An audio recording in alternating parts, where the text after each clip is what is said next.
Welcome to the Midweek Howl, the non-paranormal part of the From the Shadows podcast. I repeat, the non-paranormal part of the From the Shadows podcast.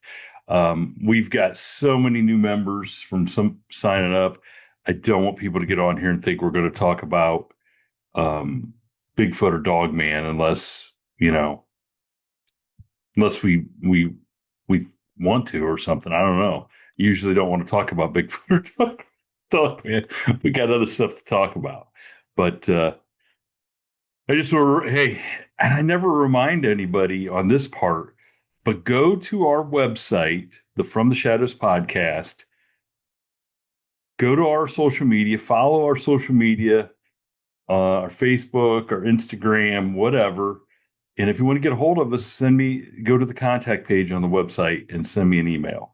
And me and the Howler I'll share the email. Don't put me in there. It's you. It's 100% you. Yeah, but I'll share it with you if it's a good one, and then we'll talk about it. I really rather you share them when they're bad. When they're bad. Well, they're bad. Yeah, there's the comments. So last Friday, and I know you don't pay attention to the paranormal part, but last Friday we put up an episode on the channel with the actor Christopher Barry, the character actor, and he had a pretty cool video of what may or may not be a cryptid animal. Okay, he didn't say it was a cryptid; he just put it up there. It was very mysterious. Draw your own conclusions. Draw your own conclusions. But the thing is it is so funny going through the comments because one comment will say, that is the best video I've ever seen of a dog man, of a cryptid. You could see this, you could see that. Then the next person will say, that's video's terrible. I can't, what did you guys do that on? A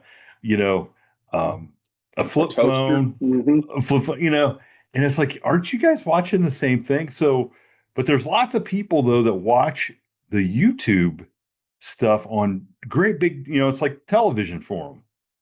And so they watch the show on their television. And some people are like, we're watching on 70-inch screens and we can see, the outline of the head of the creature or whatever it is over there. But then there's people that don't listen. They don't listen to the details, which, you and I both know that's what's wrong with well, really, the world's a better place because of people like that. But what nobody is listening to is that whatever it was standing behind a 6-foot tall stone wall. Okay, so it limited what it could have been. And, people are going, oh, that's a dog, or that's a cat, or that's a raccoon or something. And you're just like, do you guys, why bother? So I don't know. It's just one of those frustrating things. But we appreciate all the new fans. And if you've listened this far and you are mad that we're not talking about stuff, there'll be a new episode Friday. But if you want to stick around, have some laughs with us, well, maybe there'll be tears of sorrow. I don't know. Tears of joy, tears of sorrow. Who knows? Who knows what we're going to come up with? But I did want to tell you. So I did watch 3 really good music documentaries that I think you'd enjoy. They're all on HBO Max. And I don't remember did I start talking about the Billy Joel one an episode or 2 ago or not? I think so. Yeah. I think so. Okay. So we finally finished. It was like 5 hours, 2 episodes, 2.5 hours, whatever. It's really good. But Billy Joel really got screwed more than once in his career by people handling his money. And like what? What'd they say? What happened? Well, the worst was so he was married, so he got married, and his first wife. Well, no, let's see. Let me put it this way. He signed his first record contract, went out to California and recorded his first album. and not knowing any better, I can't remember what the hit song was on that album. Like New York State of Mind, maybe, or something was the hit song. And basically, that contract, he had signed away all his publishing, all his song. I mean, And signed. what they give him for it? Why would he do that? Did they give him money or something? Well, it was the first. I think he had been on a record label back in New York, but nobody really knew what to do with him, and it didn't. He wasn't selling records or whatever. So this guy said, "Hey, look, I want to produce you. Here's the contract." Well, the contract basically took everything. And at the end of the day, this album that ended up selling 3 million copies with New York State of, I think it was New York State of Mind. His wife, who then became his manager, said they received $7,784 total for that. So, so he had nothing. I mean, that's nothing even in So I 1970. assume that's the last album he made for him. It was. So then he went on quote unquote strike because he was like, I'm not making another record for you, and started playing in the piano bar. That is where then he got the idea for Piano Man. And Clive Davis came around and had heard him play something on a album or on a radio station in Philadelphia, got a hold of him. They bought this other guy out, and he started his career over. And it was about the third album with Clive Davis where he finally hit big. Well, he was a terrible drinker, and his first wife, who was his manager, finally was like, "Look, I can't do it anymore." And she goes, "And I don't want to manage it. I don't, whatever." Well, he goes, "That's okay. I'm going to have your brother manage me." And she's like, "I don't think that's a very good idea." And he had been involved in the whole process the whole time. Fast forward to he gets married to Christy Brinkley. He is having his most successful run of touring and stuff. And they come to find out that brother had basically crapped away about 20 or 30 million of his dollars, and he had This nothing. is what I don't understand. This goes back to DAC type stuff. Yeah. How these guys aren't checking their bank statements and bank? You know what I mean? I mean, you know what I mean? Mm-hmm.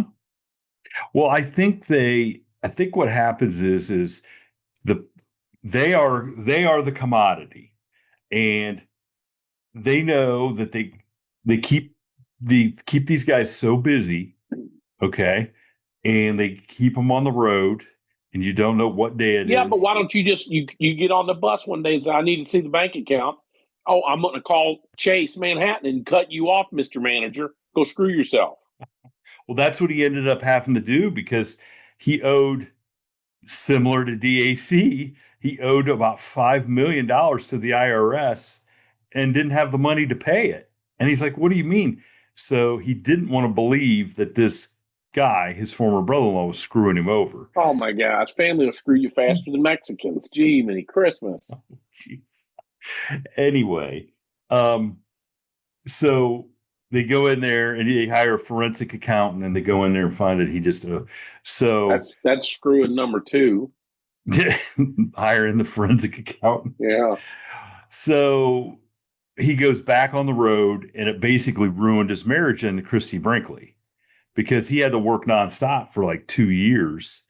And when they had got together, he said, "Look, I'm not," and they had a kid. And he's like, "Look, I'm not gonna, I want to be here for the kid and stuff." And it was amazing. Like Christy Brinkley was still tore up about it. She was still in love with that dude.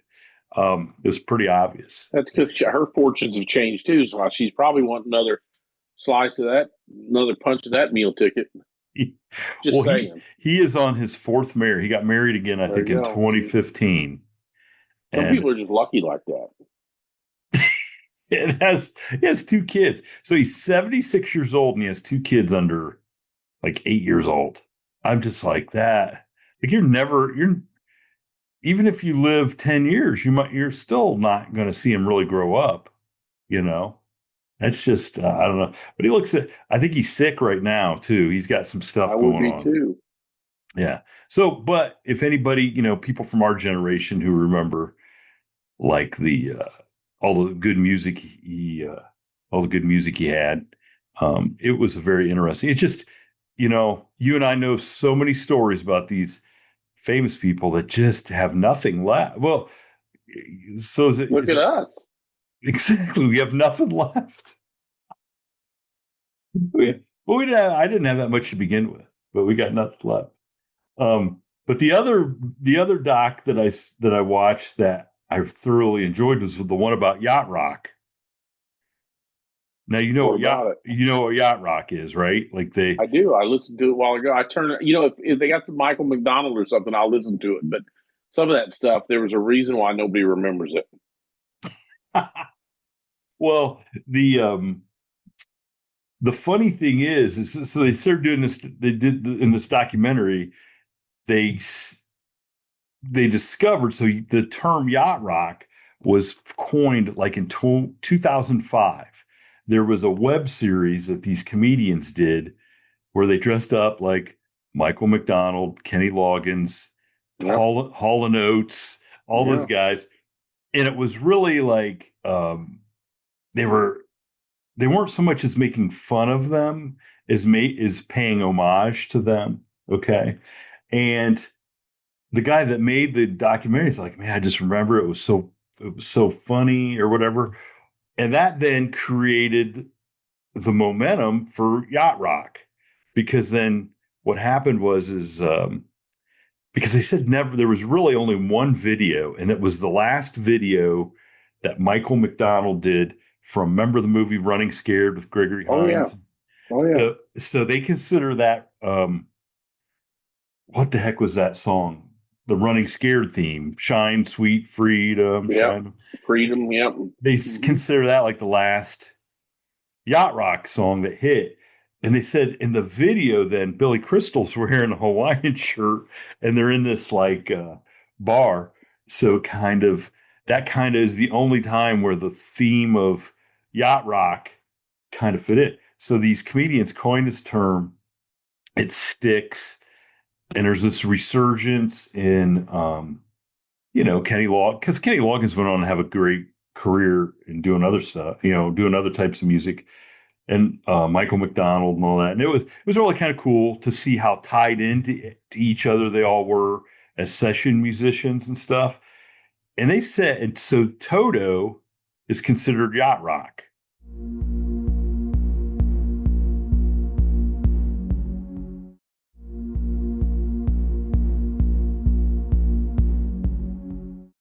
Would you consider Toto yacht rock? I I guess Well, they for the said time maybe. what Um, they said that this is the tie-in to Michael Jackson is that in Michael Jackson's Thriller album, the Toto guys, who were great session musicians, yeah. then got all hired, even as they were Toto, one of the biggest bands in the world, to play the session music on Michael Thriller or Jackson's one. on Thriller. And I was like, I mean, that's kind of amazing. But the funniest part was the stuff about Steely Dan. And I never really understood Steely Dan.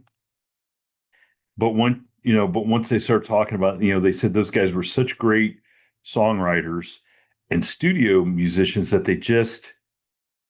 people kept saying, look, you guys write really weird, but it's good stuff. You should do it on yourself or whatever, do it yourself. And so they did. And then when they quit touring in like 74, there wasn't really a band. It was just two guys. It was, I think the Becker guy and then Donald Fagen were the Steely Dan guy. So they talked about him, but everybody else was in the documentary interviewing him, talking to him.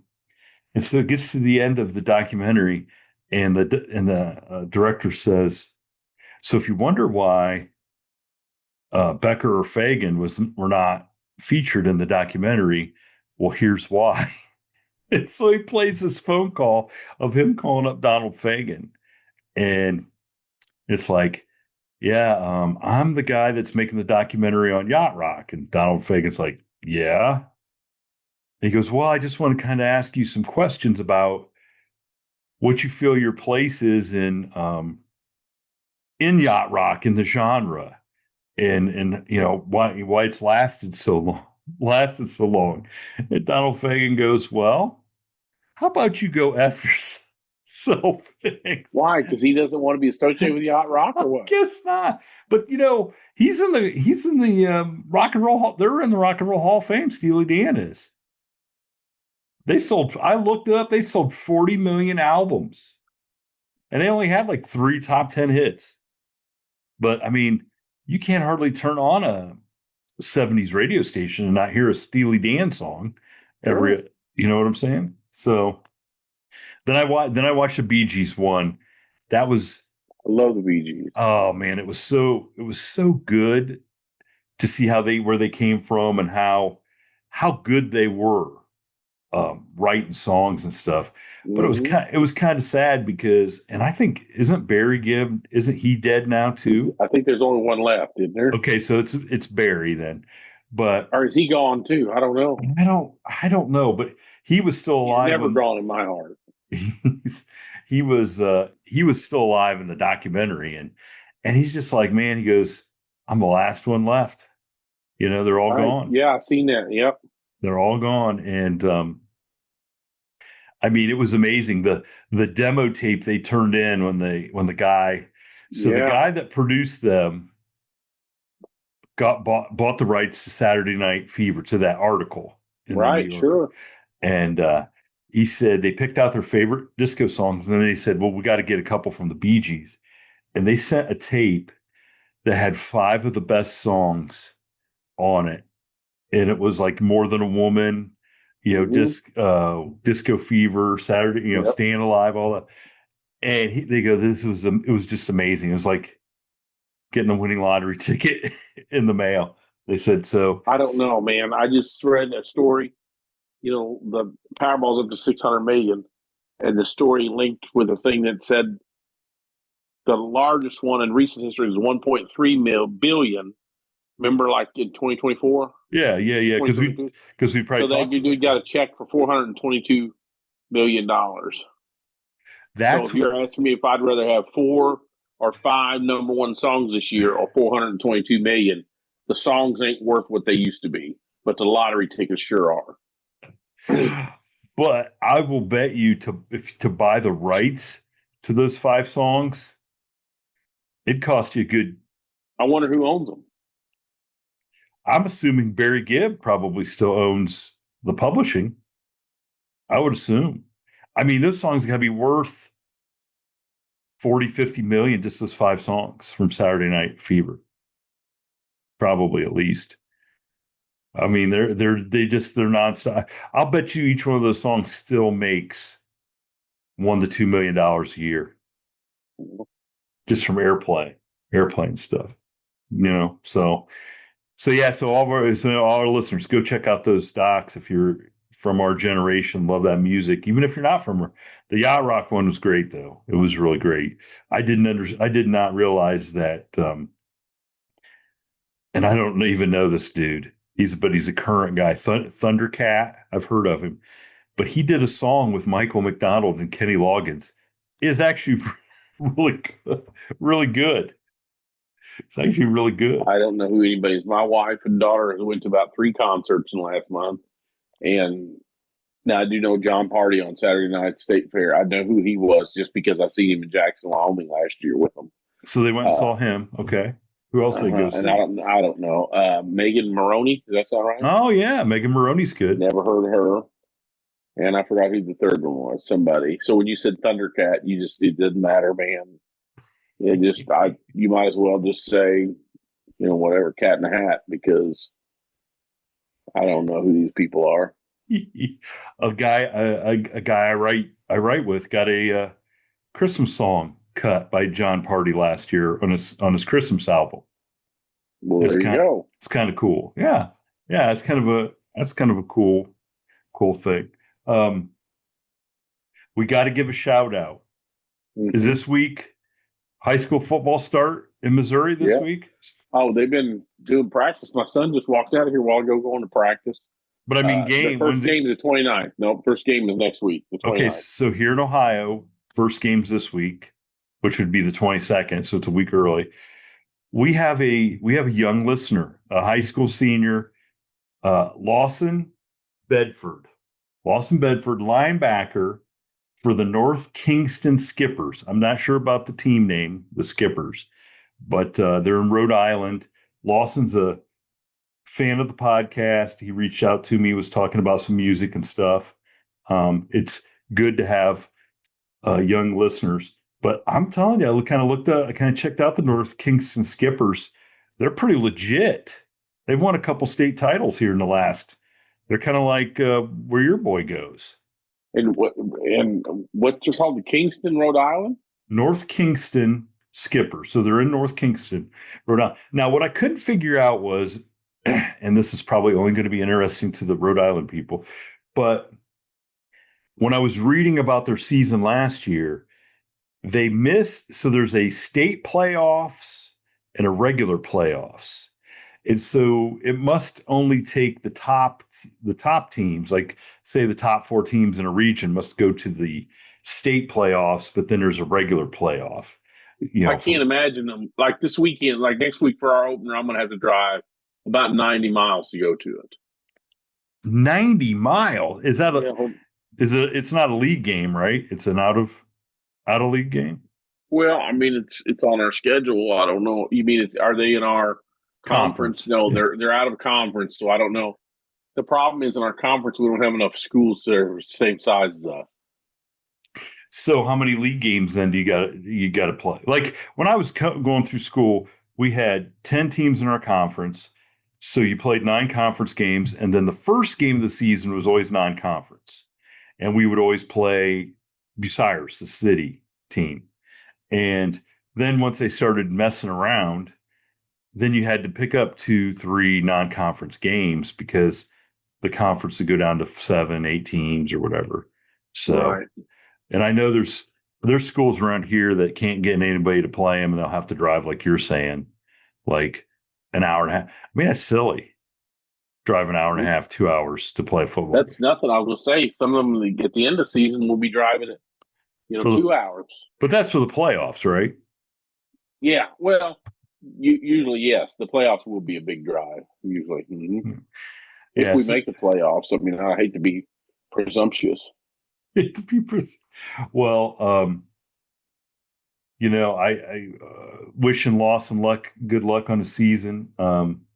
Hopefully they do well, and he'll keep us updated. And I mean, like I said, I think North Kingston they look pretty tough. So, like I said, the Skippers. I'm not sure. I'm from I lived in Rhode Island for about a year, or lived in Massachusetts for a year, and worked in Rhode Island.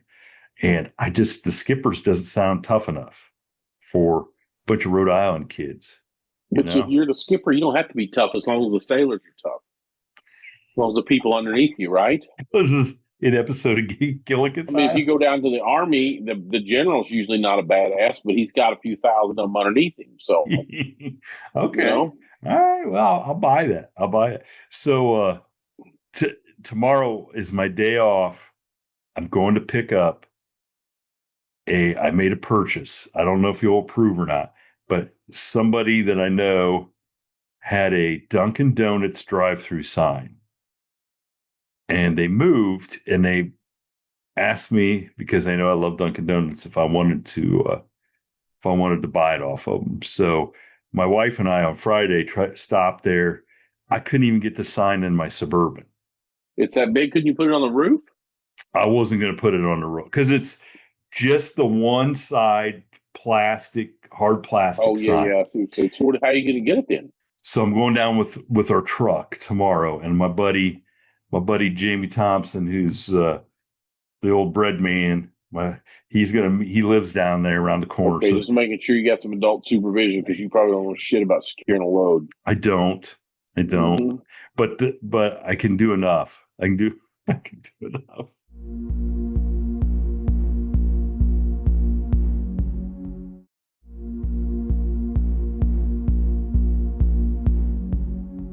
So I don't know. I was just reading about the St. Louis mail facility that can't do anything. So I hope what you got happened? better skills. Oh my God, they've been on national news. Something about The St. Louis mail facility? something about the mail sorting facility. They lose it, they can't keep it, they ain't got it. So they must teach you guys in Indiana or Ohio better than St. Louis. No, the Cleveland Center here Well, is I was just thinking terrible. they're probably dodging bullets and stuff, In St. Louis or Cleveland? Both. No, I just don't think people want to work anymore. It's not an easy job. I mean, at all. Was it ever? I don't know. I don't know. You know what's terrible is the guy who just retired like a year ago, whose route I have now. He just sent me today the listing of the condo he bought down in North Carolina in Sunset Beach. Yeah. And I'm just like, man, You didn't like it? You don't like Sunset Beach? I thought you liked it down there. no, I said congratulations. He offered, we could go down and stay anytime. It's a really nice looking condo, and I guess Sunset Beach is a really nice place now for retirees. But just like, man, I'm so close. I'm so close. I hope nothing happens. You know, I don't want to be a retire rehire like you. I just want to write Well, off of if I was buying a condo, it would be on the island of Majorca or something. But Majorca. Is Majorca. Majorca Greece? No, it's in Spain. Spain. Yeah, I remember when you guys went to Spain. You really I'm about to enjoyed go Spain. back. So, Really? yeah, When are you guys going? spring break for sure, not sooner. I was going to go a couple months, I was going to go in July, but end of June, 1st of July, but we couldn't trust our teenager at home alone. We didn't think so. Now is your older boy close to there? Yeah, yes, we're going to go visit him in Cadiz. All right, well Mm-hmm. that'll be fun. Um, I might stay, depending on how my lottery tickets pan out. so when do they draw the Powerball? Wednesdays and the Mega Millions is Mondays and Fridays, I think. Powerball is Saturdays and Wednesdays. Saturday and Wednesday. Okay. Mm-hmm. So you're saying I Obviously, gotta you're not up on it. I I can't I'm not up on it. I can't I can't believe I'd get lucky enough to win. So You can't win if you don't play. that's, you can't. Look how lucky you've been in love. You're on your third wife or third I baby am father. not on my third one. Why do you keep? I say I am not on my. Okay. I'm not on my third wife. Some people are just lucky like that. Speaking of wife, this chair. So my wife, you made fun of my tying down a load. Uh, Um, my wife bought a chair, and I put it together yesterday. And as of right now, I have not fallen. The like an chair, office chair. What kind of chair? an office chair. The chair is not collapsed under my weight. So, I mean, I don't want to speak too soon and fall out of view here, but Yeah. but I'm just not good at that stuff. That's the thing about gravity. It always works. But you're so much better at all the mechanical stuff.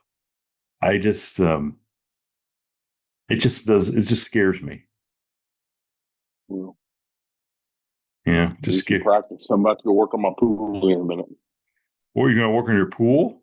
Well, I got to check my salt. My salt light's blinking out there, so I got a few things to do. Mm-hmm. So you gotta add salt to that. Yeah, usually you add it. Sometimes I was just reading yesterday. I've had it for 4 years now. I never cleaned it. You got to clean the the salt cell somehow. So I might have to do that. I don't know.